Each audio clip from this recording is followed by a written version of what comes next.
Missy Cerveza. It's time for the beer podcast, Morty. Worst beer podcast ever.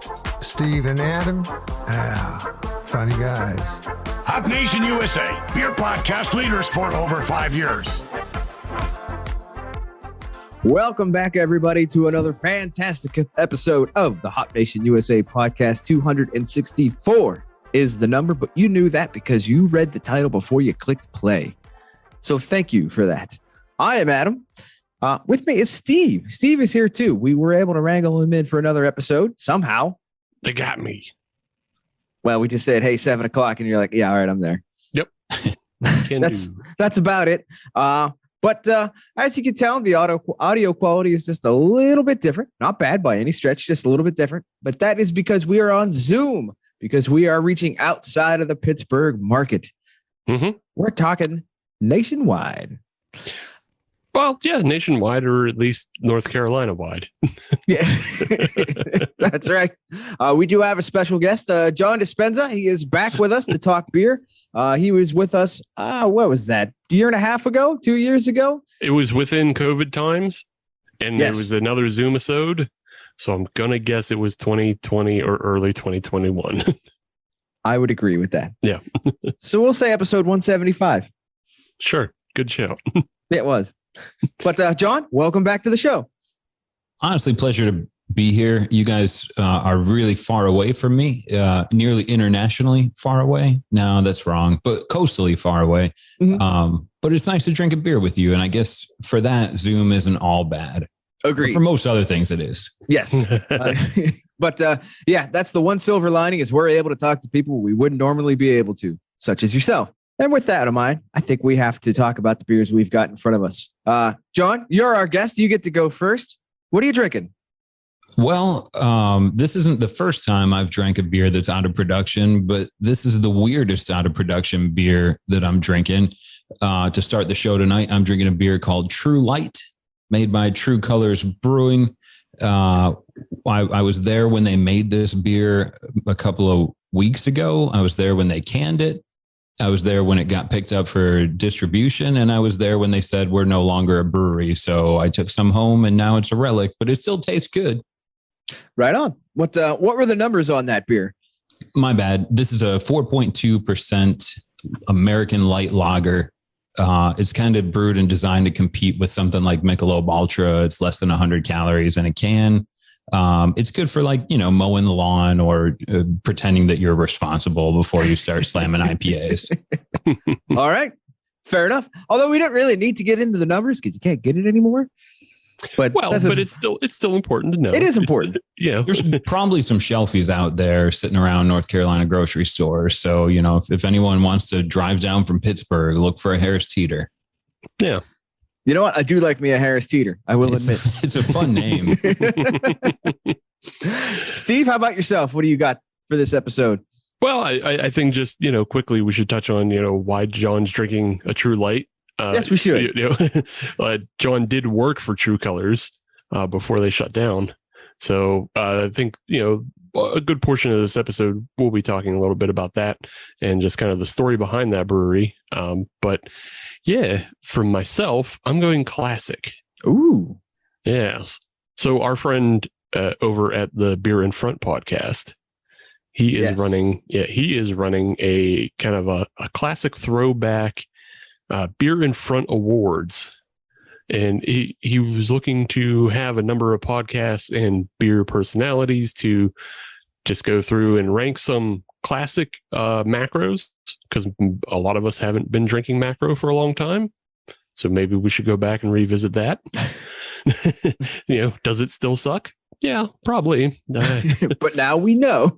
But also Dave is encouraging us to drink some of the more favorited craft beers from back in the day that we probably don't drink either. Mm-hmm. Things that we were definitely drinking 2007, 2008. And with that, I am drinking the Edmund Fitzgerald Porter. Now that's a classic. Yeah, by Great Lakes Brewery up in that there Cleveland and that. That's an awesome porter. Yeah, it really is. And honestly, it has probably been over 10 years, if not more, since I've had one. And like, I can tell you, like, going back and revisiting it now, it like, you can definitely tell it's a mass market porter just because it's not overly, it's really well balanced. So like, it's definitely well made, but like, it's also not overly bitter in any way. It's not like overly roasty in a coffee way. It's just kind of straight down the middle. It does come off though a little more flavorful and bitter than like a Guinness stout. So yeah, just, of the tasting, there's like, it's a little bit more than that, but like comparative to like other porters, especially ones that we have up here in Pittsburgh, it nowhere near reaches like the bitterness and roast that you get from like the craft brewery. I'm glad to see that it's still kicking, because that's, to me, that's a baseline porter. Yeah. Oh yeah. Yeah. It's a total baseline porter. And I think I might go back and revisit some of the other Great Lakes stuff. It's like, this is good. And it's just like, I guess I've been forgetting. you just keep walking right past it. I get it. You keep walking past it. But yeah, so I'm revisiting that one. And, again, shout out to Dave at Beer in Front, and keep an eye out for the Beer in Front awards, because Adam and I are participating, and we'll have our rankings and thoughts on a lot of these classic beers from the past. But and just so you know, Jenny Cream is going to be first. Yes. Sure. In the meantime, Adam, what are you drinking? So I did not go old school. I went a bit new school. I have a beer from the Makai Brewing Company. They're out of some damn where. Ocean Isle Beach, North Carolina. And this is their What the Fuggle Oatmeal Stout. Big surprises all around. Right. It's an oatmeal stout called What the Fuggle. That is tailor-made for me. 4.8 on the ABV. Shout out to a friend of the show, Greg. He hooked me up with this beer. So thank you, Greg. Good people. If I remember correctly, John, this is from your neck of the woods. Yeah, I'm honestly, so I'll claim ignorance here. I'd never heard of them, but they're probably only about an hour away from where I am right now. Right on. So maybe similar to like walking past an Eddie Fitz at the grocery store because you've seen it 1,000 times. I almost think that sometimes I do that, like, oh, there's a new craft brewery, but there's still 30 more that opened up in this zip code. So it's hard to keep up all around. It's an embarrassment of riches. It's a good time to drink beer. Yes. That is definitely good problems. I suffer from it myself, so I know exactly what you're talking about. As for the beer itself, yeah, come on. It's tailor-made for me. It's great. I love it. I'm glad I got a 4-pack, because that means I get to drink more of it. It's like almost like Wilmington's trying to like coerce you to go move there. Kind of, yeah. Like, we have this beer. It's everything that you love. It's a stout, and it's also made with Fuggle, and we put it on the name. I mean, you know what? They stuff a $20 bill in there. I might just come down. Fair enough. I'm able to be bribed. I'm okay with that. It's not a good bribe, because you'll just spend it on another 4-pack. Well, yeah, they're getting their money right back. That's a real easy bribe for them. Hey, you know what, though? But I appreciate the effort. Great. Well, with that, let's move on to what we're talking about this episode. And we just wanted to reconnect with Jon. You were close, Adam, when saying Jon was last on episode 175. It was actually like 193. It's within 10%. I'll take it. Yeah. So you're kind of close, but yeah. Jon was on with Greg, actually.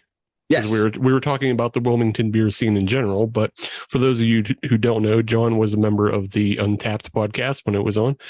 And as we also mentioned, Jon was a part of the Tru Colors Brewery. Recently, you may have seen the article that came out in the New Yorker, or you heard the little blurb on the Brewbound podcast mentioning that Tru Colors was closing, and they did in fact close September 9th. But I just want to get a little into, Jon, can you tell us like about the brewery, like what its mission was and like the whole purpose behind it?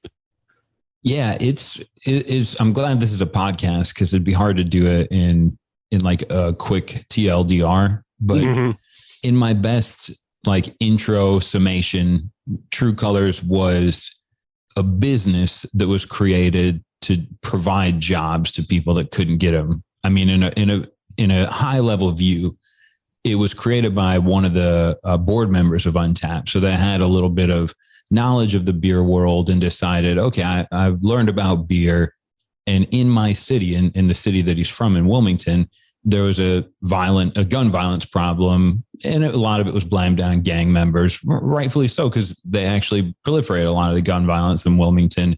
So George Taylor, the founder of Tru Colors, spent the better half of 3 years working with the local DA, sitting down with gang leadership, trying to figure out, what is it that puts you in this situation and what is it that keeps you there from day to day. And all the conversations, according to George, came back to, like we can't walk in and get an accounting job or work at H&R Block. It's like Bojangles, rapper, or sell things on the street. That's where the gang comes in. So at least you've got like a network and people that could kind of look out for you. Violence plays an issue. So George says, all right, if we were able to start a company and you guys were able to collect a paycheck, have healthcare, things for your kids, would that be enough to get you to kind of put an end to the gun violence in your gangs? And that was the beginning of Tru Colors that took a lot of George's time and money to really get started. But it was great to kind of watch it from the outside as it went from idea to their first couple of experimental beers and getting a proper place. And unfortunately, I was also there for when they threw the towel in as well. But it was a good mission. I'll stop ranting. Yeah. Well, I totally agree, though. It was a good mission. And just reading through what George released as far as like a statement upon their closing, one of the things that he said that stuck out to me was about how just kind of a mission statement they had around the brewery was, don't judge my choices until you understand my options. And you kind of already mentioned, John, what people's options are. And I like the mission statement of the brewery as just trying to be a new option, a new way for people to get out and like actually find employment, because that's one of the hardest things about our system is when, you're convicted of a crime and you go to jail, like getting employment afterwards, finding forgiveness and rehabilitation, afterwards is hard enough. Getting out while you're still in it is just as hard. So yeah, I thought that was really cool. It's unfortunate that Tru Colors did close, though. I mean, I agree, but I think if I could be an optimist, which I'm starting to become in my old age, but I think a lot of the guys that were there are gonna. I mean, I can be honest and say that I won't be surprised if 25% of the staff is in jail before Christmas, which is sad, because it's not like I'm saying like, oh, because they're gangbangers.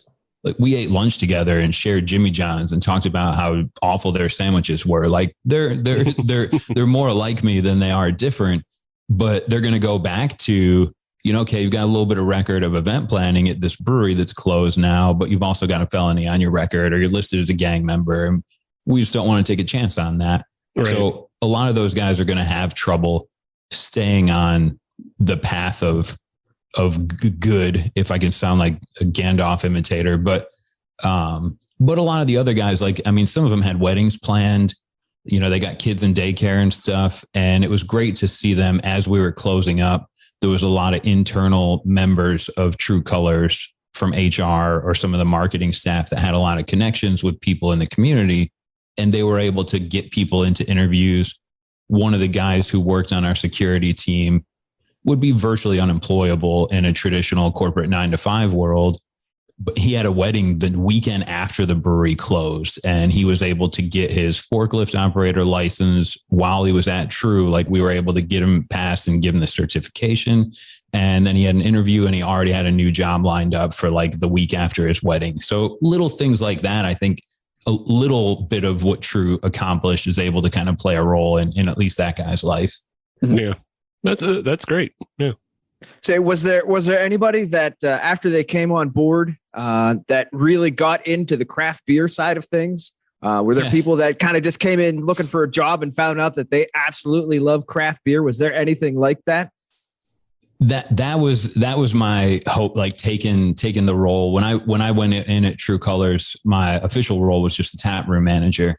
So I was like, this is, we'll get people into Cicerone program. We'll talk about beer. We'll let them know that it's not all Corona and a lime. There's other things, right? Mm-hmm. My success rate was not as good as it was when I was serving craft beer at a grocery store.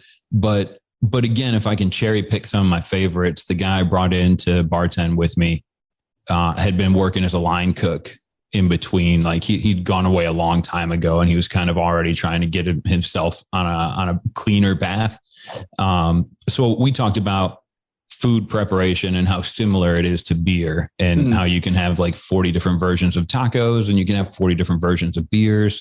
And we actually got to the point where like him and I and his brother were going out brewery hopping while the tap room was closed. And, we go to all these local breweries, and it was great to see him, I think I'm starting to like these New England ones, whatever the hell they are. I'm enjoying these. And that was really cool. Like some of the guys just were excited that Belgian triple was enough to get them lit. but in between some of that too, which isn't much different than any craft beer fan I've ever met. That's but how I started. Yeah, me too. Exactly. Wait, one of these golden monkeys and I'm done. Perfect. And it was cool to see like some of the guys that maybe didn't even want to talk to me. Because the first day I showed up, I made the mistake of wearing aviators with a mustache. I looked like a straight law enforcement individual. That was maybe a mistake on my part. And after we kind of hung out, and I started to, no one believed that I was ever going to be a cop after the first couple of days. So we did a couple of like shared tastings, and like one of the guys that was really, really quiet and shy, we drank some beers from New Anthem, who's like Wilmington's Hayes Kings. And he was like, man, this is like, I didn't know beer could do this. So him and I ended up going to New Anthem and just drinking through flights of IPAs together. And he bought 4 packs of New Anthem beer, having not drank anything other than like Hennessy before. So I thought that was really like little, not everyone, but there were some little wins where people did get excited about the world of craft beer. Awesome. Do you know of anybody that has moved into another brewery position after the closure? The only ones that are moving in that I know of that went into another brewery were our brew team. Okay. And like for reference, our brew team, we had really 3 guys that were traditionally trained. One of them came from Brooklyn. So he had experience brewing in Mass, and then he brewed for Industrial Arts before. So he had some craft experience. And then we had 2 local guys on the team that were able to help batch out. We were just brewing True Light, which was a mistake, I would say, only making 1 lager. That's a tough world to compete in. Yep. And each of them had like a gang member that would kind of shadow them and learn the role and learn brewing. And now one of the gang members had been there since the beginning, really took a liking to the science behind craft beer. And the other one, I was talking to him afterwards, and he's like, man, I hate beer. Like, I love the mission of Tru Colors, and I know that this is something I can do to help one of my friends get a job, but I don't want to have anything to do with beer after this. I was like, I appreciate that, man. For what it's worth, thanks for showing up every day. Yep. You're not much different than a normal brewer. See, that's the thing is, you only brewed the 1 lager. Had you been brewing craft stuff, then he could have been much more like a normal brewer, because then he could have been like, I just want to brew lagers. Why do I gotta brew these goddamn IPAs again? Our head brewer from Brooklyn, that was pretty much his job interview. Only 1 clean lager. Dope. I'm sold. Just showed up with a 12-pack of hams. Yeah. I got to do one thing to compete with Michelob Ultra. Can do. It's kind of like tangentially. This reminds me. I don't know if either of you watched the Killer Mike TV show that was on Netflix. I have not. No. Okay. No. So it's called Trigger Warning, but one of the episodes was all about kind of doing something very similar to what Tru Colors did, and that was he got gang members together to make soda. Okay. And so he was basically trying to bring back like the original intentions of the gangs of that were for the Bloods and the Crips. Like originally they were intended to be community watch, Yeah. And they were meant to watch the community, but obviously violence and drugs have permeated both of these gangs. But he was trying to retake that image for them, and as well as provide opportunities and jobs. And so like he had them, just brewing soda, and like one of them's Crip Cola, and I forget what the Blood version was, but I think they were both working in the same distribution center. It's just like they made the same soda but put it into different packaging.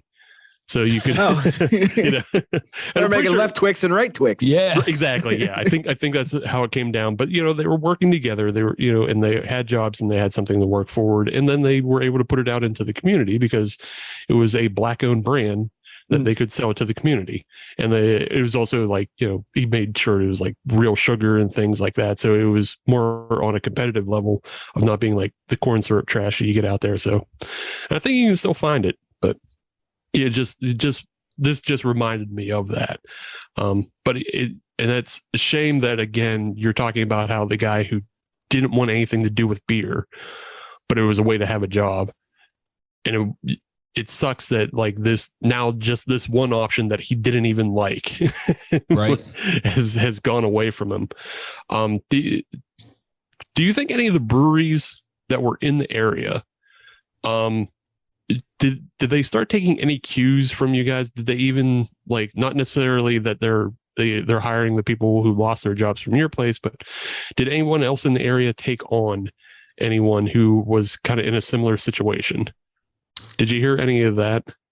I mean, the first thing, I'll jump around on this, but like the first thing that comes to mind is when we heard that we were going to be closing and we organized what was called a pink slip party, which I don't know, it's 2022, whatever you want to call it. It sounded like a sad party, but we had a bunch of local businesses invited that we'd worked with in the past, whether it was like helping a Black entrepreneur startup or going to donate beer to a church festival, whatever we could do to get our name out there. And we invited all these people down to the brewery to see if you had anything for any of our guys. And some of the questions, even for like the volunteer woodworking classes and stuff, like some of the questions that I would get are like, who do you have that isn't related to a gang at all? Because we don't want to bring any heat on our woodworking shop. And I was like, I mean, I get that. Okay. I can't shame you for asking that question, but that was the first thing you asked, man. And like, I don't think it like, maybe I'm being romantic, but I'm not going to try and get you to hire someone that's going to have like a shootout at the old corral because they wore the wrong colors there. So I think there's a lot of, I think in America, there's a lot of perception issues. If you've never sat down with a Black person and had a beer, try it. It's actually pretty fun. If you've never sat down with an active gang member with long dreadlocks and a bunch of face tattoos, maybe start with just sitting down with someone different than you and having a beer before you jump all the way in. But I think there were so many conversations that I got to have with those guys that, like, even when I look back on it, like, I know I grew up white kid on a dairy farm, right? Like, we all have our own perceptions, but once we kind of break down the barriers, open a beer and start talking, whether we're talking about chess, anime, Lord of the Rings, like whatever it is, it's community at that point. And that's that wall we put up between like gang community and affluent community or whatever. It doesn't need to exist so harshly. And anyway, so that's me dancing around the subject of like, no one's really reached out to try and help any of our guys, even if they were like on the marketing or the events team. There was a small like Wilmington kind of Brewers Alliance that did ask for a spreadsheet of everybody's resume and experience to see if they could share it with brewers. So there might be some things that come of it. Cause more than just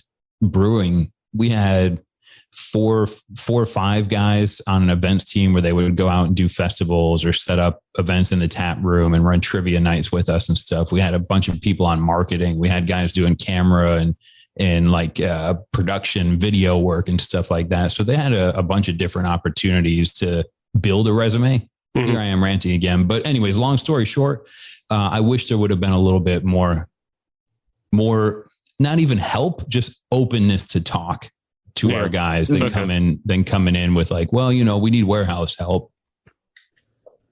But not. Yeah. I get what you're saying. Are there any other people that look like you that we get? But but there are, and not to disparage Wilmington breweries, because there's a brewery downtown, Edward Teach, that just did a big beer for a bunch of first responders. New Anthem seems like they're always doing charitable things. Highwire near downtown. They're big now. They have like 5 locations, but they do these huge, amazing like drag brunches almost every weekend. They're like, the craft brewers in town are very inclusive. It's just, it seems like the Black community is left out of craft beer a lot. Mm-hmm.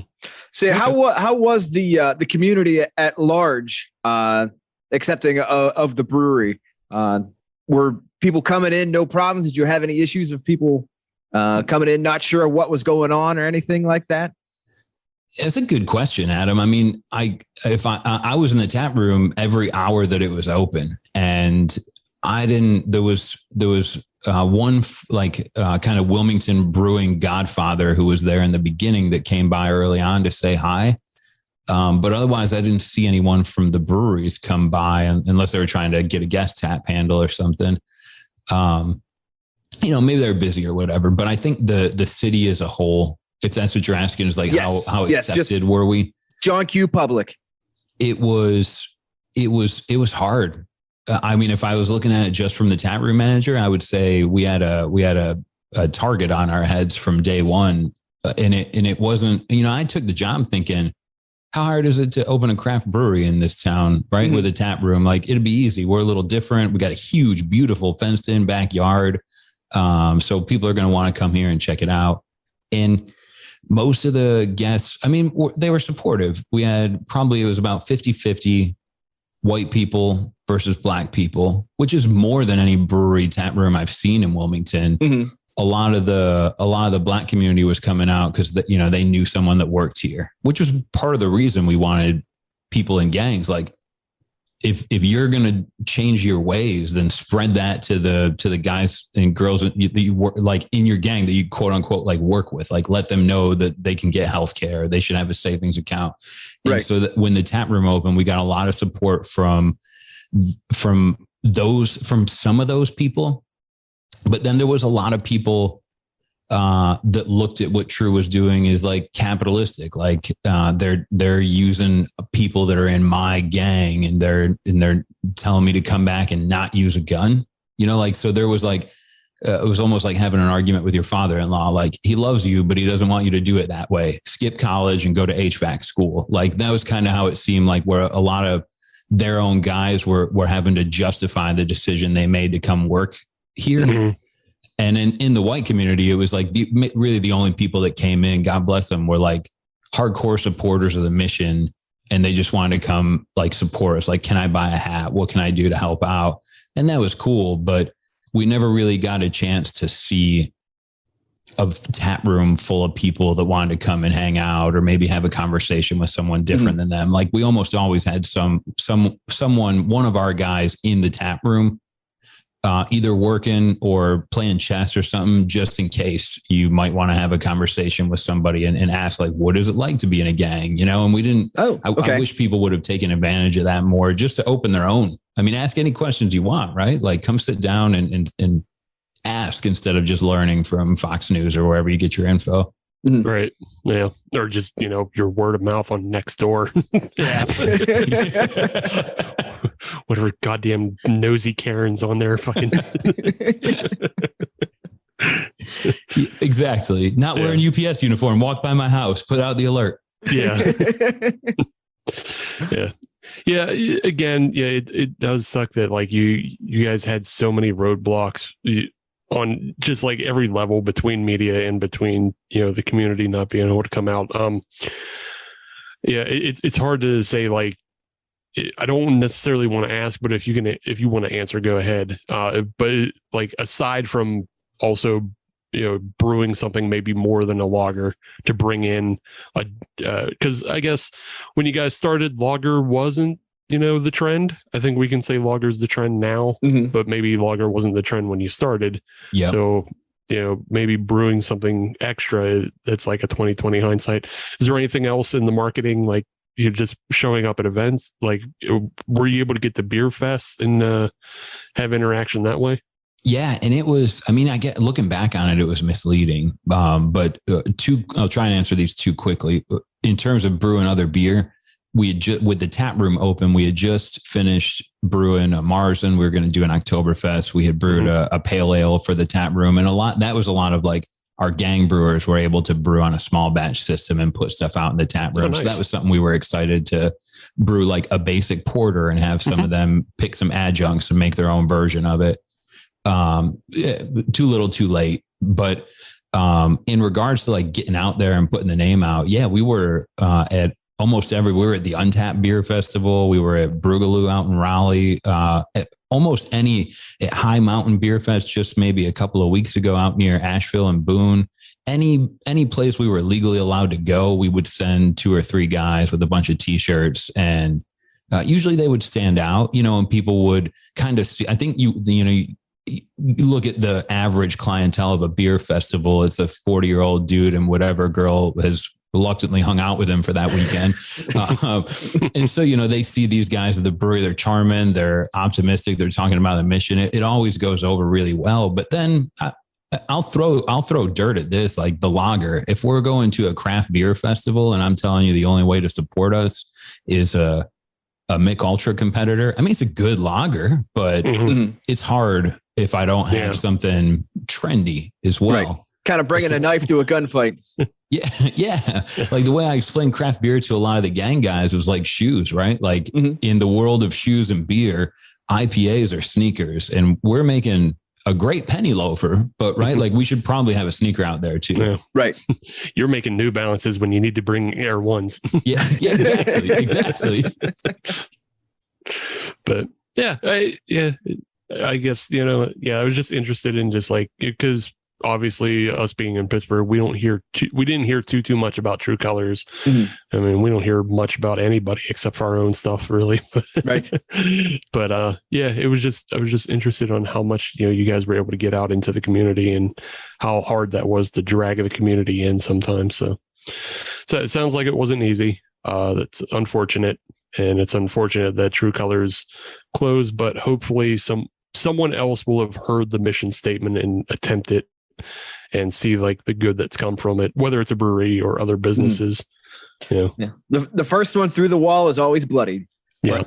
Yeah. A lot of even as we were wrapping up and kind of cleaning out any beer that was left in the tap room, a lot of the guys that had been there for years at that point were, like they were like, I'm glad, of course I wish it would have went all the way through, but I'm sure Malcolm X had his share of troubles as well. Like at least we were able to kind of set the groundwork. And the week before we closed, I had someone that had just got out of jail like the day before, and they were coming into the tap room. Like, I need a job. My friend told me that I could come here and this would be a straight place for me to work.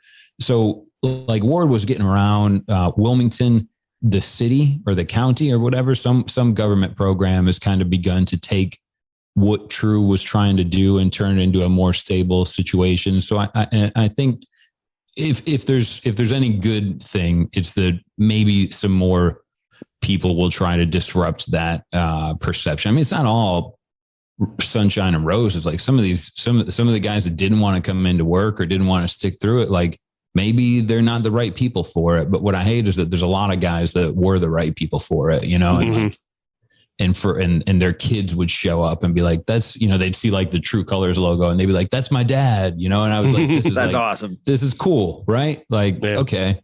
And hopefully they continue to find that in whatever they end up doing next. Awesome. I mean, I guess we should turn back around to the beers that we've had. So John, how was your beer? Well, okay, I'll try and answer this objectively, but I still think it was good. The way I would sum up my beer is 5 years ago, I would have never paid attention to it. And now on the precipice of 40, I want more beers that are like that. With age comes wisdom. and new flavors, maybe. I don't mind hops. It's okay. But no, this was a good break. Right on. Steve, you're also on that wisdom train, going back old school. How was your beer? Yeah, but I'm going back to a porter, a far more flavorful beer. I'm sorry, John. It's just, we've been talking, in RIP to Tru Colors, but we're talking a Michelob Ultra competitor. It'd be hard to get less flavorful. I'll give you that. Yeah. But, I'm going old school with a porter, but it's still good. And as I mentioned, it is mass market brewed because it's not very It doesn't push one direction or the other too much. It's a good introduction for people, which, Great Lakes was for a lot of us, especially up here on the northern seaboard, I would say. But, the third coast. Yeah, the third coast. But yeah, it's fine. It's enjoyable. I still will probably ignore it. I like it, but and if it's at a barbecue or a tailgate or whatever, I'll drink it if everything else is trash. So, but yeah, it'll still probably get ignored, but it was a nice little trip down memory lane going, oh yeah, hey, Great Lakes, they made this one nice fine style. And as I said, I'll also probably go and check out, what's Dortmunder Gold? I haven't had that in forever, So, yeah, but it's fine otherwise. All right. Adam? For me, come on. It's called What the Fuggle, and it's an oatmeal stout. Come on. Yeah, I want that label on a T-shirt. No doubt about it. I would wear that every day. Well, hopefully somebody from that brewery is listening and they just can give you a link, or you can just go on their website. I don't know. It would be a lot cooler if they did. Yeah. But all in all, yeah, good beer, well crafted. With an oatmeal stout nowadays, it's kind of going in the same direction as kind of like the Eddie Fitz, is that it's a baseline beer. It's not going to be over the top. It's not going to have all these adjuncts and this and that and the other thing. But it's just a good beer, and that's the way this one was. It was just a good beer, and you need that sometimes. Sure. True. I'll say, hey, brewery, if you don't give Adam his shirt, I'm going to steal your label and make it myself and sell it on TeePublic, and there's nothing you can do. I'll probably end up with one. Yeah. Oh, very nice. Nice. Can I interject real quick, even though I know this is your podcast, but can I ask you, Steve, what would Great Lakes have to do to get you to run out to the store and grab a 6-pack of Eddie Fitz? Like what would they toss in there? What would they toss in? That's a good question. It would probably be like a 6-pack of another variety of beers, and that's fine. Like, I'm not, I'm easily bought, it may have sounded harsh of what I was saying about Edmund Fitz, but yeah, to get me to go buy a 6-pack of Edmund Fitz, just give me a variety pack of the other Great Lakes beers. Make sure it's got a Nosferatu in there. Make sure it's got a Dortmunder Gold, throw me something kind of wild off the taps that I wouldn't usually get in a bottle. Yeah. Honestly, that's a fair deal. Yeah, I'm easily bought. That would be an exciting 6-pack too. I was hoping you were going to say like Cinnamon Toast Fitzgerald, but I like where you went. Vietnamese coffee, Edmund Fitz, is where you'll really, I'll just buy it as is. I'll just buy the 6er as is. If you don't mind, John, I'm going to steal that question for future episodes. Please do. That is an excellent question. I'm stealing that. Yeah, I want to hear more people's answers too, and yourself as well, Adam. I guess they could just Fuggle it. Yeah, exactly. Just Edmund 2x Fuggle. Damn it! I was taking a drink and I couldn't get to the mic fast enough. Yeah, I don't even have to be bought. I'll just buy it again. I don't mind. I'm good with it. Yeah. Cool. Well, let's take a quick break. We'll come back segment 2. We'll talk a little more with John, and we'll have another beer. Stay tuned.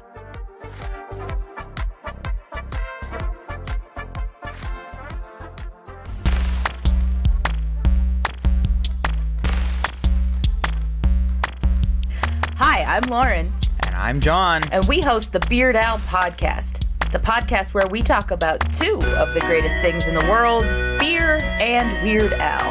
And a bunch of other stuff. That's right. Do you like nostalgia? Do you like sibling banter? Do you like beer? Do you like Weird Al? Are you human? If you answered yes to any of those questions, give us a listen. Become one of our loyal commenters. Welcome back, everyone. Dear listener, especially you, for coming back for segment 2 of the Hop Nation USA podcast, episode 264, if I remember correctly. I like to think that I did. You got it. Yes. I'm Adam. That's Steve. Jon Dispenza is with us too. We're drinking beer. It's fantastic. Yeah. Shall we talk about the beers that we're having for this round? Yeah. Steve, I'll let you go first. What you drinking on? Sure. I am revisiting. Well, yeah, I'm just having a brewery that we have on pretty regularly, I would say. Okay. I'm drinking from the O'Fallon Brewery again.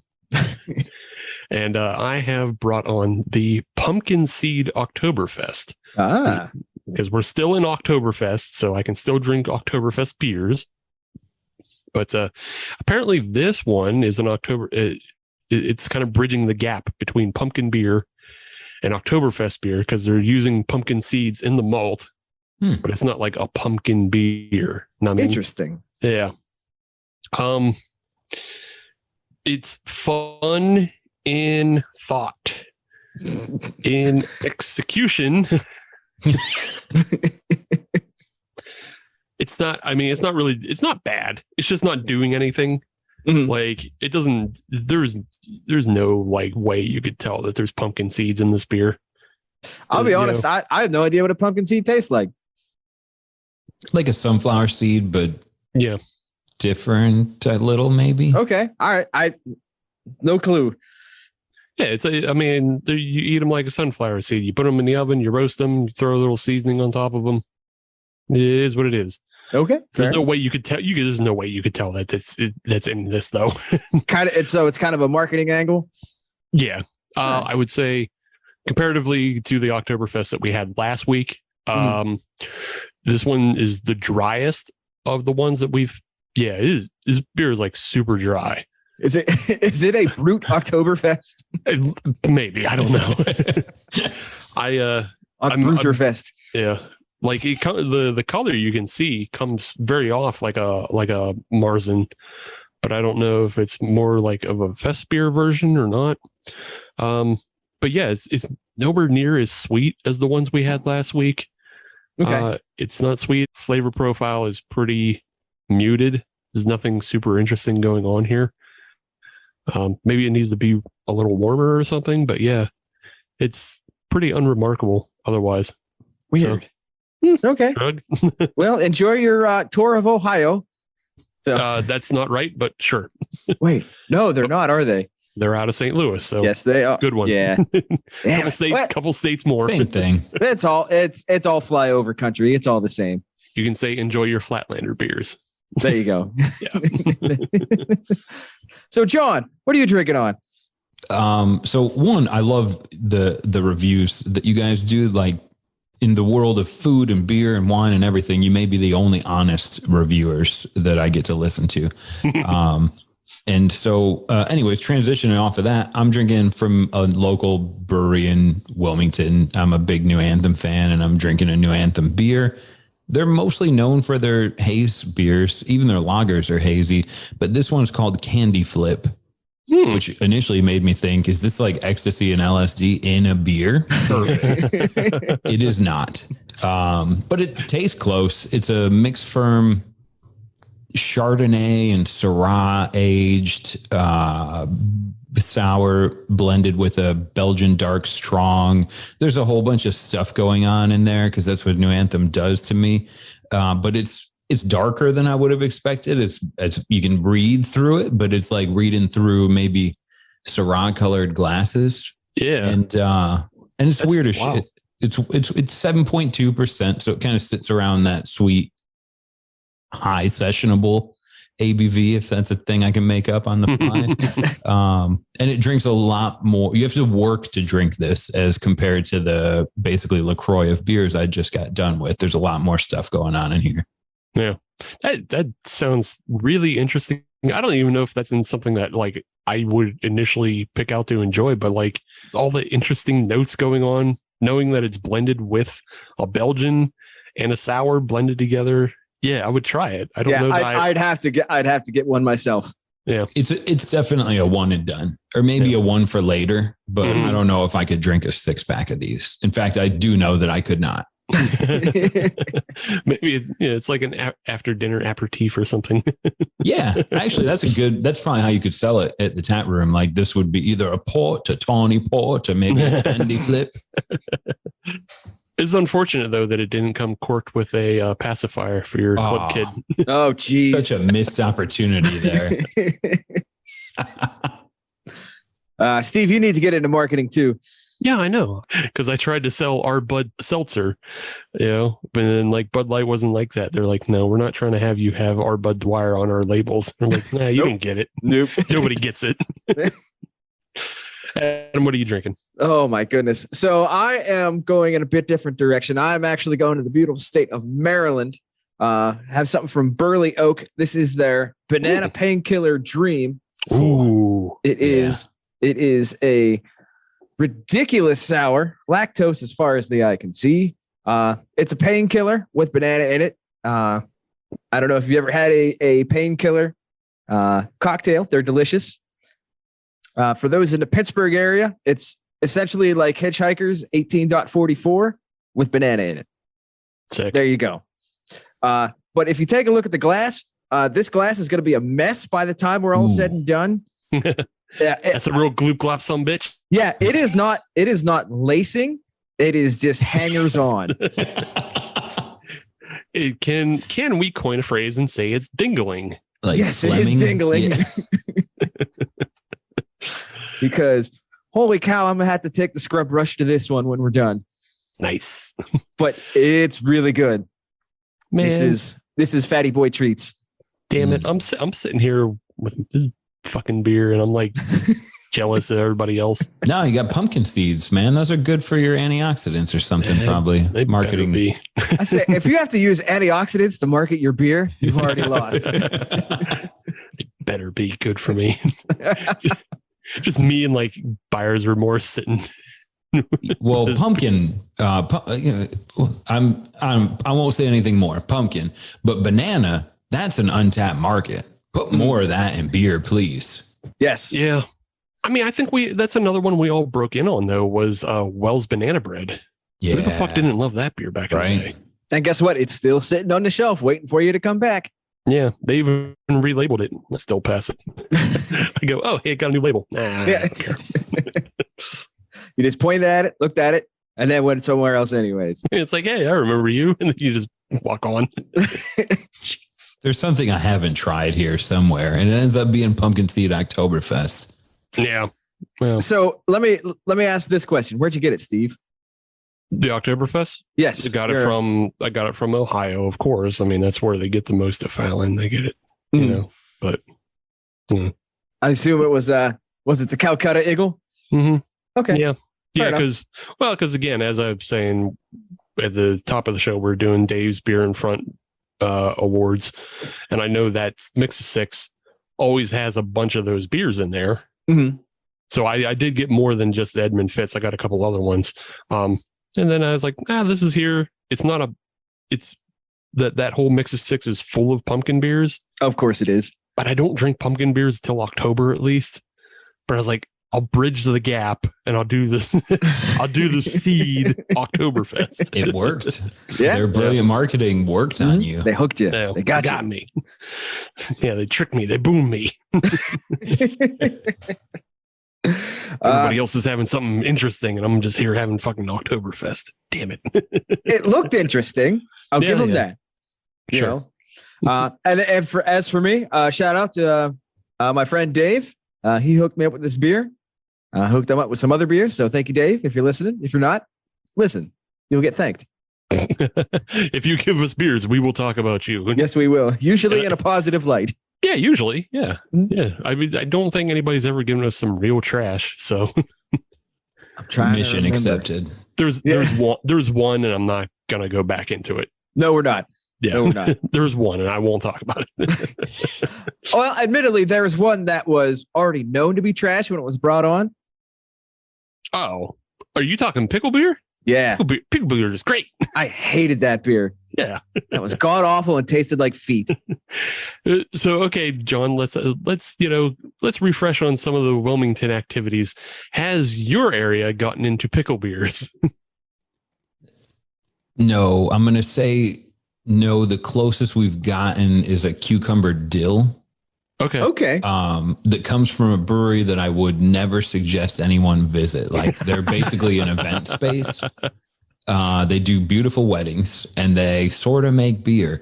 But a couple of years ago, they made this cucumber dill, and one of the guys I was working with brought a growler of it in. And I was like, oh, shit.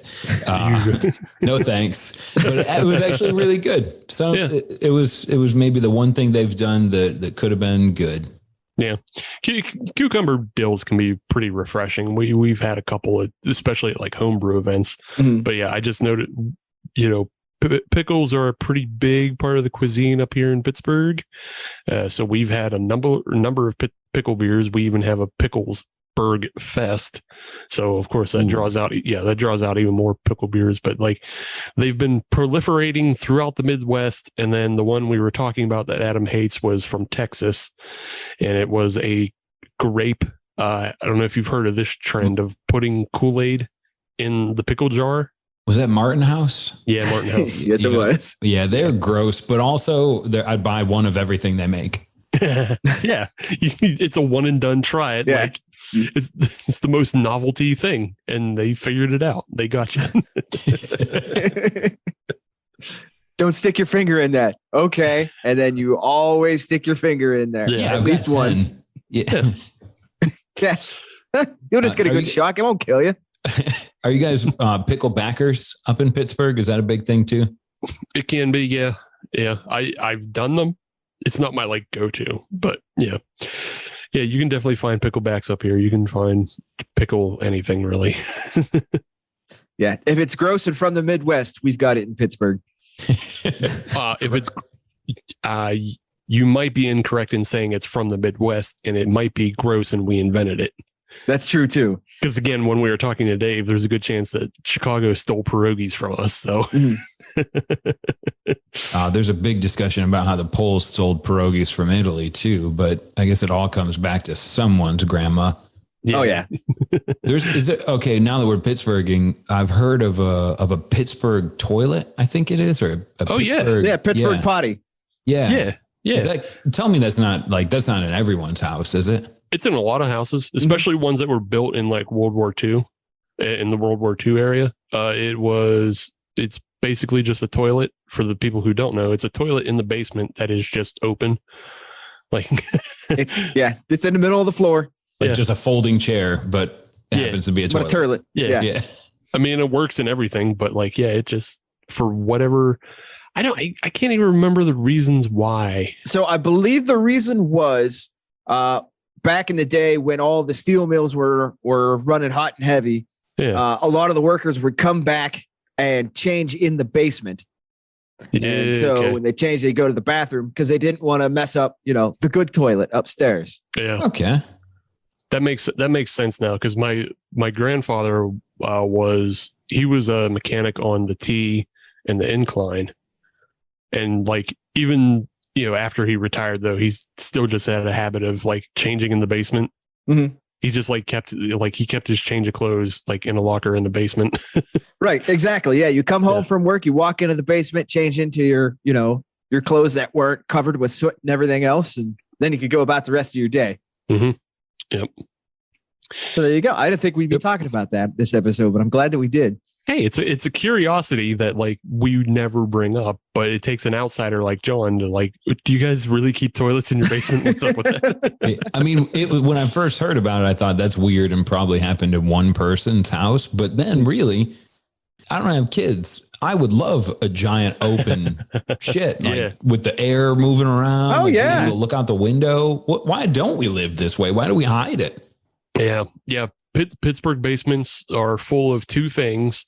The Pittsburgh Potty and then the drinks fridge, which is where you keep all the drinks and the ice bars, the freezy pops. You gotta have something for July and August. Absolutely. So what do you say we get into a quick game? Just to get to know John a little bit better. We've played this multiple times. John, Steve, you get to play too. Sure. But we're going to play Word. So, John, and for those not familiar, Word is a very simple game. We blatantly stole it from Pardon the Interruption on ESPN. What I'm going to do is I'm going to give you a phrase with a blank, and all you have to do is fill in the blank. That's easy. Sounds easy. So I'll give you this one's pretty easy. We've got a bit on this topic already, so it's an easy segue. So, John, I'll start with you. The impact of pumpkin beers this year has been blank. Forgotten. Yeah. Yeah, that's where I'm at too. Yeah, I'll answer these all like first thing that comes to mind. Personal please. views only. Yeah. You are talking. Yeah. Disinterested. Yeah. Nobody cares anymore. Yeah. The only thing that caught my eye was it's the Southern Tier Pumpkin Festival. And it only caught my eye not because it was pumpkin, but because they had 2 beers and I didn't know what the fuck the difference was, and nobody was posting what the difference was. They had a spicy habanero pumpkin version. Okay. And then they had one that was just called fire pumpkin. Was that like a cinnamon or something? I don't know. Nobody was saying anything. You gotta go to find out. They weren't fucking posted about it. I'm like, well, did they just make, and it makes sense that like they would make a cinnamon fireball-esque and just like mix 2 things that are garbage into each other and like, here, drink it, you fucking pig. But maybe it's pumpkin seed. Yeah. Maybe they did that. Yeah. Did either of you guys, do you get Southern Tier down there, John? I assume you do because it's because of the tap room, right? Yeah. Yeah, they're part of that business conglomerate that happened out in Charlotte with Victory as well. And I grew up, Southern Tier was like 10 minutes away from where I grew up. So I still like, I have a soft spot for them. Yeah. Did you see the other nightmare they unleashed this year, which was the Pumpkin Abides or the King Abides, which is basically a pre-mix White Russian with pumpkin seasoning? Oh. Yeah. No, nope. I mean, bravo for, that's like when you say abides, that taps right into my age range. So good job. Exactly. I didn't have to pick it up or anything. I saw it and I was like, I know immediately what that is. Yeah. But I've already had a version of this and it didn't end well. Yeah. I was just wondering if anybody else has seen that nightmare. I feel like I'm the only one because it's mostly sold in Ohio. For us, because Ohio's liquor laws are different from ours. They can sell like crazy goof ass mixed cocktail shit, without putting it into the state store. We're similar down here in Carolina. You basically buy your liquor from the post office. Gotcha. Pennsylvania is slowly coming around. They're thinking about getting into the 20th century. Not even the 21st, just the 20th century. But all right, Steve. We'll start you off on this next one. Sam Adams giving out beer for people named either Sam or Adam is blank. So the story behind this is to celebrate their anniversary. They are giving away $10 gift certificates to people named either Sam or Adam or Samantha or Samir or anything like that in the range of Sam or Adam. What are your thoughts? It is blank. Man, it's fine.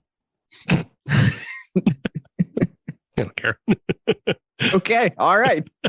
It's just like, they didn't say no Steves. So you just write your name real scribble like. It'll be fine. It looks like Sam. Yeah, I got a shitty signature. It's fine. John, same question.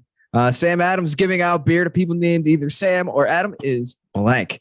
Yeah, I feel the pressure of this, but I mean, okay, so can I answer in like a quick phrase? Yes. Okay, so I want to say cry for help.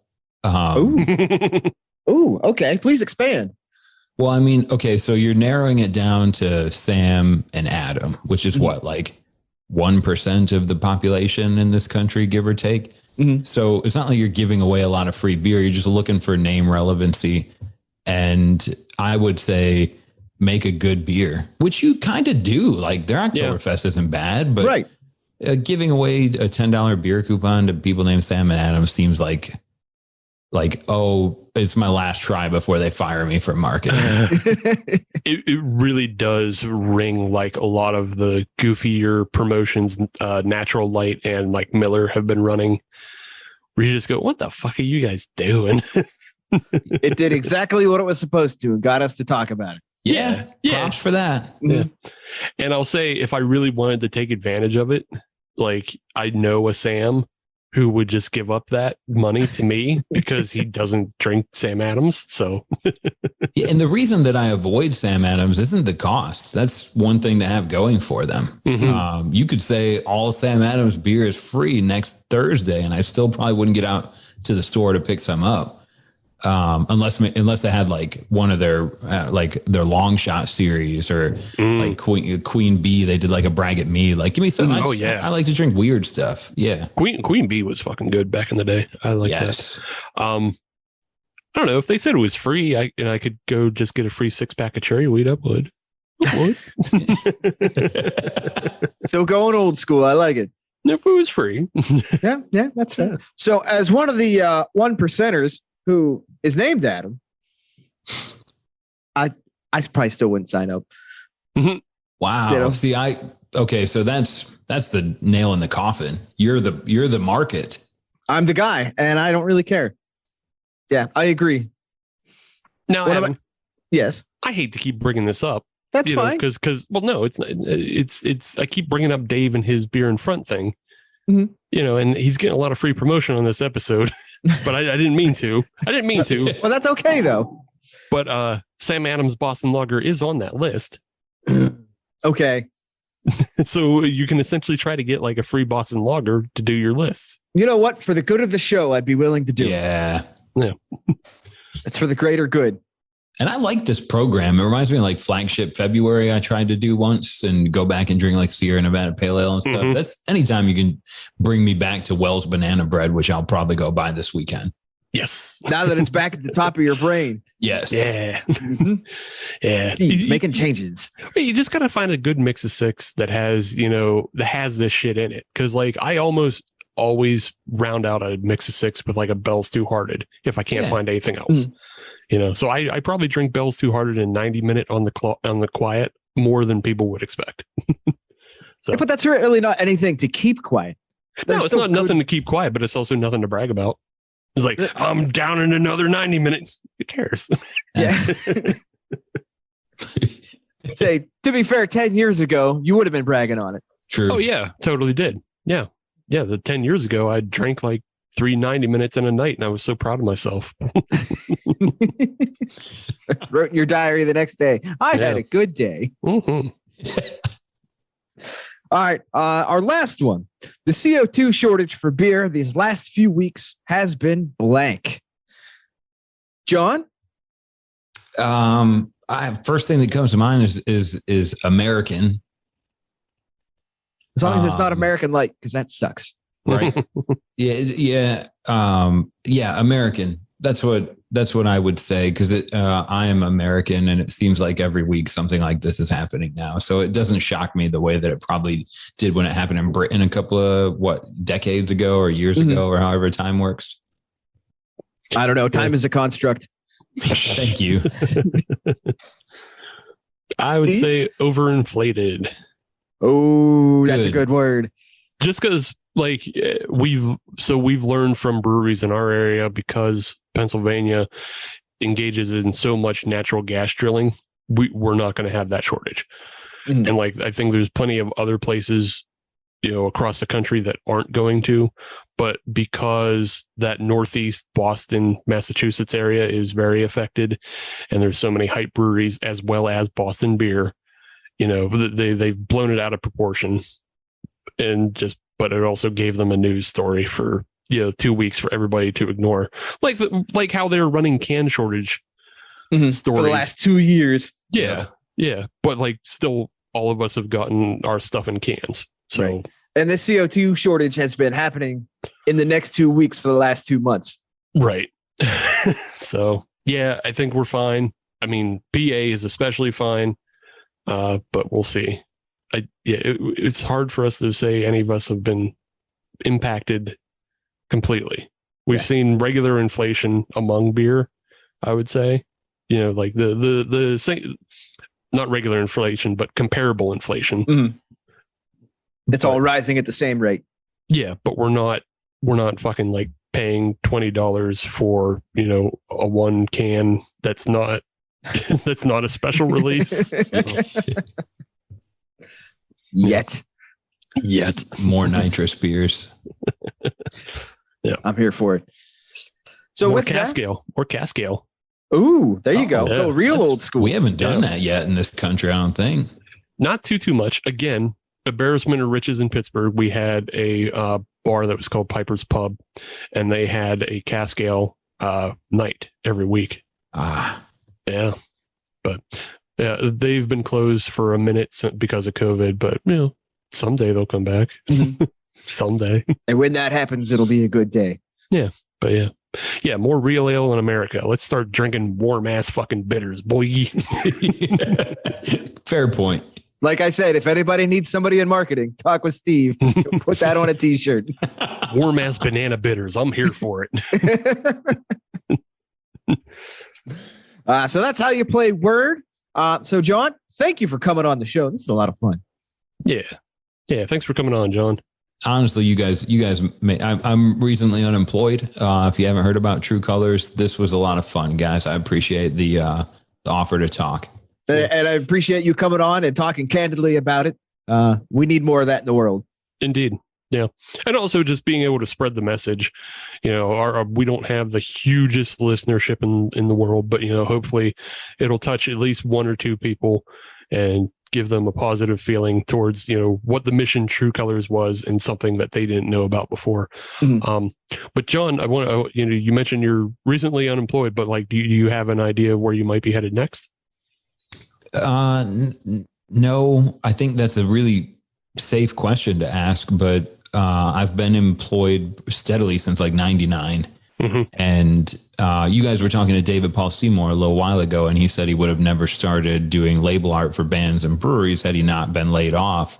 And I was listening to that episode, as I was cleaning out the tap room at Tru, and I was like, son of a bitch. All right, maybe this is so anyways, long story short, I don't have any plans. I like wood and beer, and I'm going to just keep messing with those things until I either run out of my mortgage payments or find a way to make money on them. Right on. Wood and beer. That sounds like Cascales are coming to Wilmington. Cascales back again. Boom. Thanks, Adam. I'll call my first one. Fuggle. Nope. Never mind. I'm going to save it for later. That's right. Tease the audience. Entice them to come in. Tease them. I'll throw this out there. You mentioned something before we got on the air of you're into beer and mushrooms. And I know the psilocybin market's opening up pretty heavy on the West Coast. Would you consider heading out that way or just even doing remote work? If it's related to psilocybin, I think that's another thing that can help people change their perception. So, I'm actually married to a supporting wife that works remotely in the cannabis industry doing data stuff. What you do on your own is what you do on your own. But I think if there's anyone listening to this that is curious about psilocybin, I would say research it. And to your point, Steve, that would be an exceptional way to try and get people to see the world differently. It's like a month of travel in an afternoon. Nice way to put that. So coming soon, Jon will be running the cafe of a psilocybin tea shop, perhaps with Cascales. With Cascales, the realest ales you'll ever try from cow poop. Yeah. Cascales in a tea shop with a little bit of psilocybin on the side. So you put a cat in there, you'd be printing money. Hell yeah. Everything's free. The cat is $7 an hour to sit on your lap. Yeah. There will be a line around the corner. All right. Well, best of luck to you, Jon, if you find yourself running a cat cafe with psilocybins and beers and whatever else and sandwiches and maybe Reubens. But I appreciate how you slipped Reubens in there. Love Reubens. Me too. Yeah. In the meantime, though, if you want to reach out to us on social media, all you have to do is search Hop Nation USA. That'll get you Twitter, Instagram, and Facebook. And if you want to listen to brand new episodes of the Hop Nation USA podcast every Friday, as you should, then search Hop Nation USA in your favorite podcatcher like Spotify, Google Podcasts, Apple Podcasts, Stitcher, Podbean, anything that starts in pod or ends in cast, and especially go on that Good Pods. Use that app. Give us 5 stars because we are a 6 pumpkin seed show, but they only let us use 5. It's a bigger crime and saying there's pumpkin seeds. You know, like, I don't know. It's actually my own fault. They got you. They got you. Yes, they boomed me. And also, it was just my own fault. Like, what did I expect? What did I expect pumpkin seed to really come through on a beer? I don't know. I just got tricked by marketing. You got excited. It happens to the best of us. I was like, it's an Oktoberfest. This will make perfect sense for the show. God damn it. Well, it did. It just didn't. The beer itself just didn't execute. Yeah, the beer's fine. But right. All right. So with that, John, thank you very much. We'll be back again next week with something. I don't know what. Did you have anything else that you wanted to promote, John, before we go? Nah, it's just me. We did, for what it's worth, finish making and fermenting a beer that was going to be a collaboration with Miller High Life, which is like one of those macro beers that somehow got eschewed into the craft okayness. And it was really, I wish I could have had something to say about it, but it never hit distribution. So there's not even like one can out there that anyone would be able to find. Gotcha. Ooh, secret beers. Yeah. Actually, Greg might be the only public check-in of that beer on Untapped, because I put it on there just for him. He came to an event before it was released. That's awesome. Greg's, well, maybe, you still have some contacts back at Untapped and you can get a special badge just for Greg for his one check-in. How awesome would that be? Just a Greg badge. He deserves one of all the people. Greg's he does. A good dude. He does. Yeah. So with that, I think we're done. Yeah. Thanks again, John, for coming on. And we'll see you next week.